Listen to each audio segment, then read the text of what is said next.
अचलपूर विधानसभा मतदारसंघाचे आमदार प्रवीण तायडे यांच्या वाढदिवसाचे निमित्तावर राज्याचे महसूल व अमरावती जिल्ह्याचे पालकमंत्री चंद्रशेखर बावनकुळे विशेष हेलिकॉप्टरने परतवाडा शहरात दाखल होत आमदार प्रवीण तायडे यांच्या वाढदिवसावर आयोजित विविध सामाजिक उपक्रमांमध्ये सहभागी झाले। यावेळी पालकमंत्री चंद्रशेखर बावनकुळे म्हणाले की भाजपाच्या पहिल्या 25 आमदारांमध्ये उत्कृष्ट कार्य करणाऱ्या आमदार म्हणून प्रवीण तायडे यांचा समावेश आहे। प्रवीण तायडे हे दमदार आमदार असून निश्चितच कलाकारही आहेत। त्यामुळे अचलपूर विधानसभा मतदारसंघाच्या निवडणुकीत त्यांनी जे जे आश्वासने दिलेत ते आश्वासने आम्ही पूर्ण करणार असेही बावनकुळे म्हणाले। या दरम्यान त्यांनी आमदार प्रवीण तायडे यांना अचलपूर विधानसभा मतदारसंघाची उमेदवारी का दिली याचाही खुलासा केला। आमदार प्रवीण तायडे यांच्या पाठीशी पूर्णतः शासन असून लवकरच अचलपूर मतदारसंघात विविध विकास कामे झालेले दिसतील आणि विकास कामे गतिमान होतील असेही बावनकुळे म्हणाले। सानू खान सह जितेंद्र रोडे, अध्ययन समाचार लाईव्ह, परतवाडा। विकासाचं संपूर्ण कथन राज्यसभेमध्ये करून आपल्या अमरावतीला न्याय देण्याकरता काम करणारे माननीय अनिल बोंडेजी लिहून घ्या माझ्याकडून। खऱ्या अर्थाने इतका प्रचंड चांगला कार्यकर्ता प्रवीण मला रावला गेला नाही म्हणूनच मी हेलिकॉप्टर मागितलं, देवेंद्रजी परवानगी घेतली आणि या कार्यक्रमाला आलो। मला व्यक्तिशः देवेंद्रजी सांगितलं ते आज प्रधानमंत्री मोदीजी मुंबईमध्ये आहे, माननीय प्रधानमंत्री मोदीजी मुंबईमध्ये आहे, तेव्हा त्याच्या विरुद्ध लढाची हिंमत कुणाचीच राहणार नाही। मी तुम्हाला दाव्याने सांगतो, पुढच्या वेळी जेव्हा प्रवीण फॉर्म भरेल ना, हे जे इथले लोक आहेत ना, एकूण दुसऱ्या मतदारसंघात या मतदारसंघाला उठू शकतात, कारण वऱ्हाडी भाषेतला कणखर आमदार महाराष्ट्राला मिळाला आहे। असा आमदार महाराष्ट्राला मिळाला आहे की आपल्या स्वप्नातला, आपल्या संकल्पातला खऱ्या अर्थाने देव व देश धर्माकरता काम करणारा आणि आपल्या भारताला, आपल्या देशाच्या विकासाकरता, महाराष्ट्राच्या विकासाकरता चांगला काम करणारा एक मी तुम्हाला सांगतो, पुढच्या 2 वर्षांनी या भागात तुम्हाला दिवसांनी तारीफ करत नाही, पण मला अभिमान आहे ज्या दिवशी प्रवीण भाऊ निवडून आले त्या दिवशी पहिल्या दिवशी मंत्रालयाचे 7 मजले सर्व कक्ष अधिकाऱ्यांपर्यंत जाऊन आपल्या अचलपूर मतदारसंघाच्या राहिलेल्या समस्याबद्दल त्या ठिकाणी चर्चा करण्याकरता रात्रंदिवस काम त्या ठिकाणी सुरू केलं। एवढंच नाही, या अधिवेशनामध्ये, मार्चच्या अधिवेशनामध्ये, बजेट अधिवेशनामध्ये प्रवीण भाऊने आपल्या मतदारसंघाचे संपूर्ण प्रश्न जे 20 वर्षा भागातल्या आमदारांनी मांडले नाही, संपूर्ण प्रश्न विधानमंडळात मांडण्याचं काम माननीय प्रवीण भाऊनी केलं। खऱ्या अर्थाने नौटंकी वेगळी असतं, आरोप प्रत्यारोप वेगळे असतात, पण या विधानमंडळामध्ये खऱ्या अर्थाने एक योग्य वकील म्हणून काम करावं लागतं। जसं कोर्टामध्ये एक वकील लागतं आपल्याला कोर्टासमोर बाजू मांडण्याकरता, तसं 3 लाख 5 लाख मतदारसंघात जनतेचा हा मतदारसंघ, या मतदारसंघाच्या समस्या मांडण्याकरता विधानमंडळात वकील लागतो। तो वकील आमदार असतो, तो आहे वकील आपले। आणि हे वकील म्हणून कोण काम करतात आहे तर आपले प्रवीण भाऊ तायडे काम करतात आहे। राहू दे ना थोडं, अरे बस, अरे बस ना भाऊ, तू बस, अरे बस तू। प्रवीण भाऊ तायडे त्या ठिकाणी काम करतात आहे, बसा बसा बसा, ते काय नाही आपसात, अरे जाऊ दे ना, बीपी नको वाढवू, अरे तुझ्या बीपी नको वाढवू, राहू दे। खऱ्या अर्थाने आज या ठिकाणी मला अभिमान आहे की प्रवीण भाऊ तायडे सारखा एक चांगला आमदार, मला माहिती आहे या ठिकाणी डॉक्टर अनिल बोंडे जिल्हाध्यक्ष आहे, माननीय अनिल बोंडे जिल्हाध्यक्ष आहे। माझ्याकडे बघा, माझ्याकडे बघा, तिकडे जाऊ दे, सोडा ना।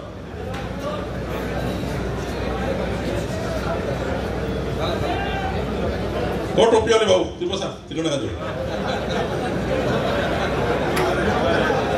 तुम्ही अगरबत्ती नकाला आला तिकडे, आवारे भाऊ। मला या गोष्टीचा अभिमान आहे, भारतीय जनता पार्टीचा अध्यक्ष म्हणून या महाराष्ट्रातल्या 1,186 बूथवर या महाराष्ट्रातल्या आपल्या भारतीय जनता पार्टीने निर्णय घेतलेला आहे 1,186 बूथवर भारतीय जनता पार्टी अभिनंदनाचा प्रस्ताव पारित करेल. 1,186 बूथवर तुम्ही इथनं गेल्यानंतर माननीय प्रधानमंत्री मोदींचं आम्ही अभिनंदन करतो आहे.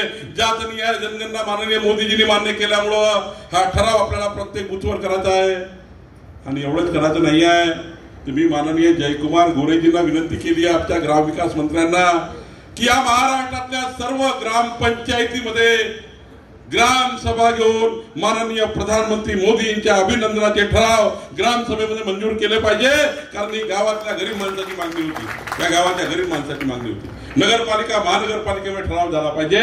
माननीय प्रधानमंत्र्यांनी 140 कोटी भारतीयांचा संकल्प त्या ठिकाणी पूर्ण केला आणि त्या ठिकाणी आज या ठिकाणी संपूर्ण देशाला एक नवी दिशा दिली. 2029 मध्ये तर आमच्या लाडक्या बहिणींना 33% खासदार व्हायचा आहे. आता 563 पैकी 562 पैकी आता पुढच्या काळामध्ये आमच्या लाडक्या बहिणी 33% खासदार होणार आहे. मोदीजींनी मातृवंदन त्या ठिकाणी बिल आणले, मोदीजींनी मातृवंदनाला नमस्कार केला. या ठिकाणी मोदीजींनी त्या ठिकाणी अनेक बिल आणले आणि विधानसभेत पण भाऊ आता प्रवीण भाऊ विधानसभेत आता आमच्या 288 पैकी 125 महिला असणार. कुठलं काय मला माहिती नाही, बहिणीकडे लक्ष द्यावं लागेल जरा. 125 महिला आमदार होणार 2029 मध्ये. 200च्या वर महिला खासदार असणार आहे लोकसभेमध्ये. आता नवनीत राणाजी तर आपल्या ओपन मध्ये निवडून आल्या, शेड्यूल कास्ट मध्ये, पण आता तर या देशामध्ये 200च्या वर महिला खासदार होणार आहे. आणि या देशाला 140 कोटी भारतीयाचं रक्षण करण्याकरता, तुमच्या जीवाचं रक्षण करण्याकरता, तुमच्या मालमत्तेचं रक्षण करण्याची जबाबदारी ही सरकारवर आहे. खऱ्या अर्थाने आज प्रवीण भाऊ तायडेच्या वाढदिवसाकरता मी काय आलो. खरं तर आज डॉक्टर अनिल बोंडे यांनी विचार केला की कोणाकोणाला विधानसभेचा निवडणूक प्रमुख केला पाहिजे. मला अनिल बोंडे म्हटले विधानसभा निवडणूक प्रमुख म्हणजे काय. मी म्हटलं त्यांना विधानसभेत कामाला लावायचं आणि त्यांना निवडणूक प्रमुख म्हणून काम करायचं आहे आणि त्यामध्ये जर उत्कृष्ट काम केलं तर तिकीट मिळणार आहे. मला अभिमान आहे ज्या दिवशी प्रवीण भाऊला विधानसभेचं प्रमुख म्हणून त्या ठिकाणी निवडणूक प्रमुख म्हणून जाहीर केलं. निवडणूक प्रमुख म्हणून जाहीर झाले, पण त्यांनी निवडणूक प्रमुख म्हणून काम करताना तिकीट कुणाला मिळो, मी विधानसभेचा निवडणूक प्रमुख राहील. आणि या ठिकाणी या 25 वर्षापासून या मतदारसंघावर ज्या पद्धतीने मोगलशाही सुरू आहे, ज्या पद्धतीने या ठिकाणी दडपशाही सुरू आहे, ही दडपशाही मोगलशाही तोडून काढल्याशिवाय राहणार नाही. हा प्रवीण तायडेंनी 2.5 वर्षापूर्वी मला शब्द दिला आणि मला अभिमान आहे की ज्या दिवशी प्रवीणला तिकीट दिलं, माननीय मोदीजी समोर जेव्हा आम्ही प्रेझेंटेशन केलं, अनिल बोंडेजी एका मतदारसंघाचं आमच्या केंद्रीय पार्लमेंटरी बोर्डासमोर आम्ही गेलो, माननीय प्रधानमंत्री मोदी समोर मांडलं, आपल्या पार्लमेंटरी बोर्ड अमित भाई समोर मांडलं, माननीय देवेंद्रजी मी दोघांनी त्या ठिकाणी शेवटी आम्हाला आमच्या पक्षासमोर मांडावं लागतं, मोदींच्या सीईसी समोर मांडावं लागतं, अमित भाई समोर मांडावं लागतं. कोणता कार्यकर्ता कसा निवडून येऊ शकतो.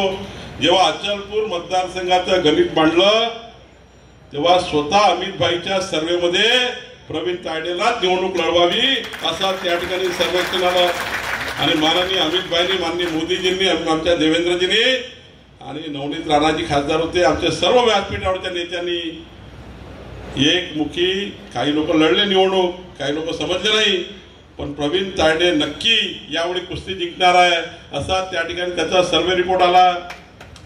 मधात थोडं गणित बिघडल्यासारखं वाटलं निवडणुकीच्या काळात. प्रवीण मला वाटलं की थोडी जाते का पण म्हटलं आता एक शेवटचा दणका देऊनच टाकायचा. मी माननीय योगीजींना विनंती केली आणि ज्या दिवशी योगीजींची सभा प्रवीण भाऊ झाली त्या दिवशी तुमचा विजय पक्का झाला होता. योगीजींनी म्हटलं होतं,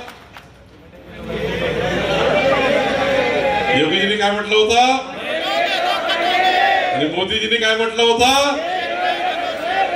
अमरावतीमध्ये अचलपूरच्या जनतेला मी नतमस्तक होतो कार्यकर्त्यासमोर. तुम्हाला सर्वांना हात जोडून तुमचे आभार मानतो पक्षाचा अध्यक्ष म्हणून. मी भारतीय जनता पक्षाचा अध्यक्ष म्हणून तुम्हाला नतमस्तक होतो. अमरावतीच्या अचलपूरच्या संपूर्ण जनतेच्या मतदाराच्या पाया पडून या ठिकाणी तुमचे आभार मानतो. तुम्ही मोदीजींचं आणि योगीजींचं म्हणणं ऐकलं.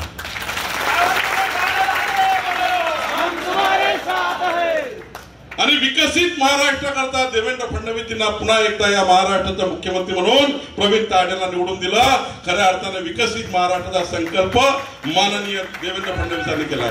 एकीकडे मोदीजींनी विकसित भारताचा संकल्प केला, देवेंद्रजींनी विकसित महाराष्ट्राचा संकल्प केला. आणि मी तुम्हाला दाव्याने सांगतो, एकीकडे मोदीजी विकसित भारत करतील आणि आपले मुख्यमंत्री देवेंद्र फडणवीसजी विकसित महाराष्ट्र केल्याशिवाय राहणार नाही. आणि एवढंच नाही, विकसित अचलपूरचा रोड आम्ही करणार आहोत. एवढंच नाही तर पुढच्या 15 दिवसाच्या आतमध्ये मी स्वतः दिल्लीला जाऊन फिनलेची बैठक मी मंत्री महोदयाकडे लावीन. फिनले मीलची बैठक मी स्वतः मंत्री महोदयाकडे जाऊन लावील. निर्णय काय होईल मला आज माहित नाही.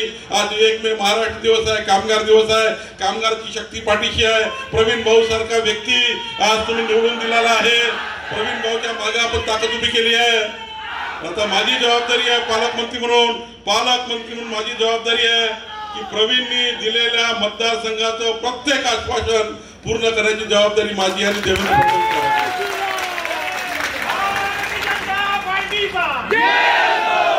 माननीय प्रवीणनी जे आश्वासन निवडणुकीच्या वेळेस दिले ती संपूर्ण आश्वासनं पूर्ण करण्याची जबाबदारी पालकमंत्री म्हणून माझी आहे, देवेंद्र फडणवीस साहेबांची आहे.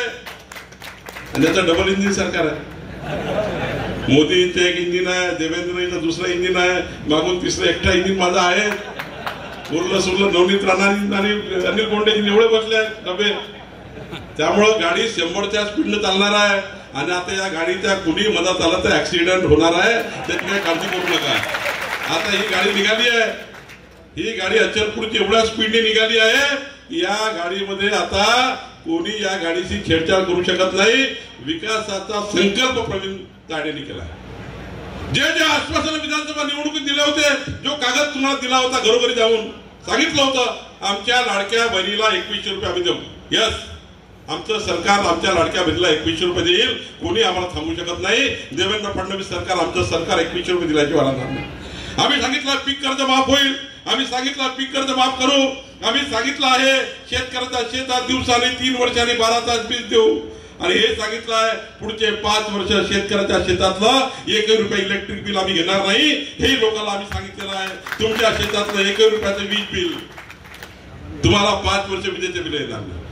3 वर्षांनी दिवसांनी 12 तास वीज. शेतकऱ्याच्या शेतामध्ये पाण्याचा रस्ता असला पाहिजे, शेतकऱ्याच्या शेतामध्ये वीज असली पाहिजे आणि शेतकऱ्याच्या शेतात पाणी असलं पाहिजे. शेतकऱ्याच्या बेरोजगार मुलांना रोजगार असला पाहिजे. ही भूमिका भारतीय जनता पार्टी आणि देवेंद्र फडणवीस सरकारची आहे. आणि म्हणून प्रवीण भाऊ आजची काळजी करायची गरज नाही आहे.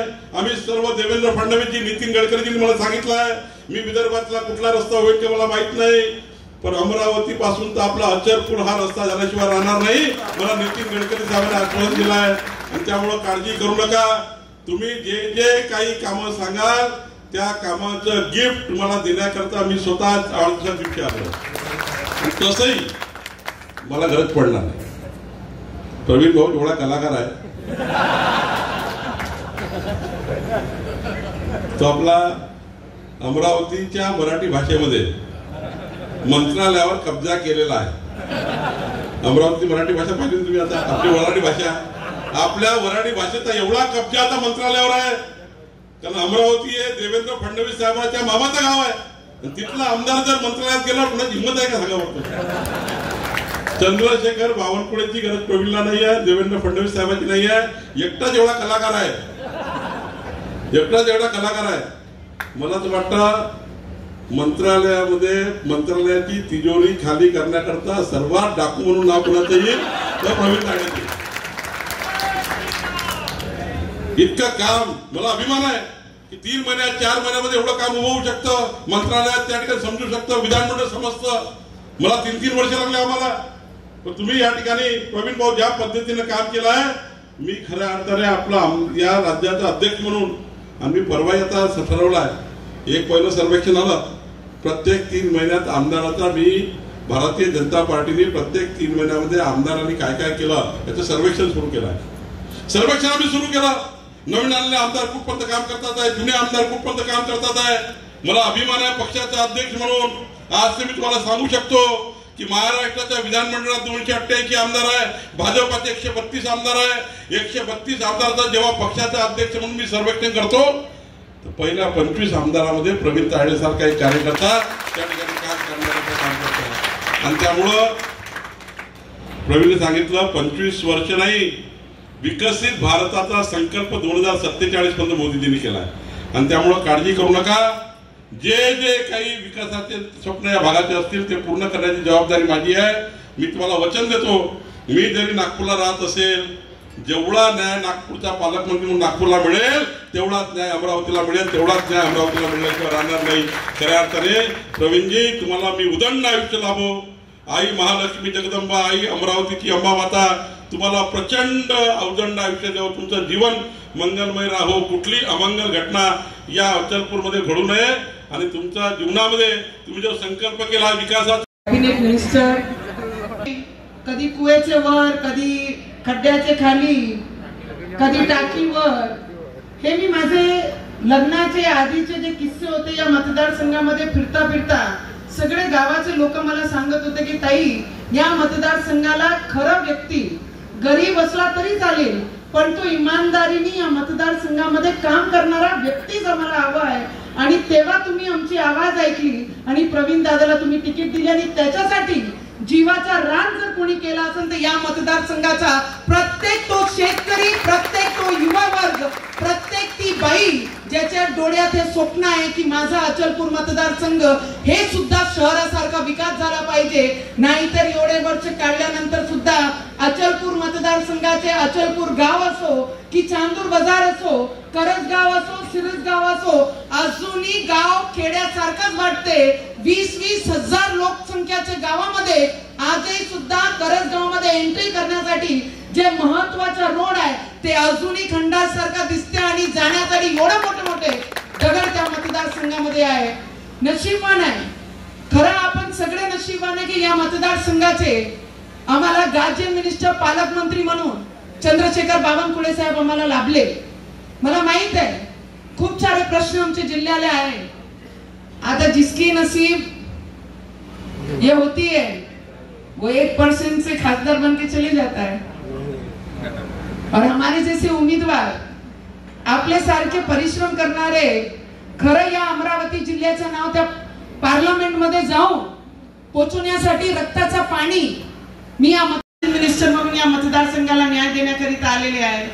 आम्ही एक मेळावा घेतला, पण त्याच्या पहिले आम्हाला आमची फिन्ने मिली ज्याचा आम्ही पाठपुरावा पूर्ण शेवटच्या टोकापर्यंत आणलेला आहे. आमचे बोंडे साहेब असो, मी असो, या फिन्ने मिलचे बरेचसे युनियन जे लोक आहेत, भाजपचे युनियन आहे, आपले आहे, प्रवीण भाऊनी पोटतिडकीने आपल्याला विनंती केली आहे. फक्त 20 कोटी रुपये त्या फिन्ने मिलला आपल्याला गरज आहे. जर 20 कोटी दिली ते एनटीसीचे मिलचे त्याच्यातून आपण घेऊन तुम्ही प्रायव्हेट करा, तुम्ही काही करा, आपण ती मिल चालू करून आमचे जे मजदूर वर्ग आहे, कारण आज कामगार दिवस आहे, आम्हाला तुमच्याकडनं काहीच अपेक्षा नाही, फक्त ते कामगारांना आज तुम्ही न्याय देऊन आमच्या मतदारसंघामधून फक्त तेवढाच शब्द आम्हाला तुमच्याकडनं पाहिजे. आणि दुसरं, जे दिवस रात्र माझा शेतकरी राजा त्या शेतामध्ये, अरे उन्हाचे चटके काय असते त्यांच्यापेक्षा जास्त कोणाला माहित नसतात. फक्त त्यांचे पांदण रस्ते या जिल्ह्याचे 100% पूर्ण करा. जसं आपण म्हणतो की एज्युकेशन मध्ये पहिले क्रमांकावर आमचा जिल्हा राहिला पाहिजे, त्याच पद्धतीने पांदण रस्ते येणारे 5 वर्षानंतर एकही उरले नाही पाहिजे. ते शब्द मला या मतदारसंघाला आपण द्या. आणि आमच्या शेतकऱ्यांना थोडीच विनंती मी तुम्हाला करत, आणि जेवढेही आमच्या भारतीय जनता पार्टीचे स्वाभिमानचे जेवढेही पदाधिकारी इथे उभे आहेत, मी सगळ्यांना विनंती करीन, या मतदारसंघाची लढाई तुमची आमची नाही. या मतदारसंघाची लढाई येणारा भविष्य म्हणजे युवकांचे भविष्याची लढाई आहे. आणि त्या भविष्याकरिता आपण सगळे एक होऊन, एक मुठ्ठीने हातात भगवा घेऊन आपल्याला पुढेही लढायचं आहे. नगर परिषद, नगर पंचायत, नगरपालिका आणि जिल्हा परिषद आणि पंचायत समिति, अब कार्यकर्ताओं की बारी है. तो आप लोग सब तैयार हो जाओ की येणारे भविष्यामध्ये तिथे सुद्धा आपला भगवा लागला पाहिजे. तिची तयारी आजपासून आपल्याला सुरुवात करायची आहे. एवढीच मी तुम्हाला विनंती करते. आणि सगळे मनापासून फिरणी व्यक्ती हात में तलवार आहे की नाही आहे. आणि या मतदारसंघामध्ये ज्या पद्धतीने तुम्ही मला साथ दिली. बावनकुळे साहेब ज्या दिवशी आपण आले होते, योगीजी आमचे या मतदारसंघामध्ये सभेसाठी आले होते, त्या दिवशी बोलता बोलता माझे डोळे नम झाले होते प्रचारात. आणि ते प्रचार संपल्यानंतर मी दुसऱ्या मतदारसंघामध्ये प्रचाराला गेले असताना